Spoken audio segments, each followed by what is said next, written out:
తండ్రి అని దగ్గరగా ఉన్నాడు కాబట్టి ఆయన నామం విషయంలో నువ్వు ఎలా పడితే అలా ఉంటాదంటే కుదరదన్నాడు ఆయన. అర్థమవుతుందా? ఇప్పుడు ఉజ్జా గారికి దేవుడు దగ్గరగా ఉన్నాడు కాబట్టి తన పవిత్రత పరిశుద్ధత కాపాడుకోకుండా ఎలా పడితే అలా ఉంటానంటే కుదురుద్దా?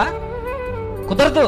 సేమ్ యేసుక్రీస్తు వారు చెప్పింది మనకు అర్థమైతే ఈ రోజు మనకి ఇప్పుడు మనం అన్ని దేవుని పక్షాన కార్యాలు చేస్తున్నాం కాబట్టి మనం ఎలా పడితే అలా జీవించేస్తే దేవునికి నచ్చుతామా? ఊరుకుంటాడా? ఊరుకోడు.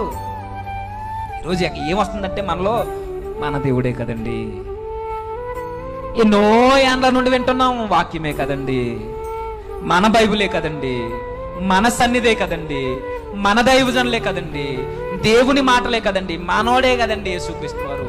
ఈ నిర్లక్ష్యం ఎంత దూరానికి దారి తీస్తుందంటే, ఎంత పాపానికి ఒడిగడుతుందని అంటే తెలియకుండానే మనం ఆత్మీయతలో చచ్చిపోయి ఈరోజు శరీరానుసారులుగా మన జీవితాన్ని ముగించేంతగా దారితీస్తుంది.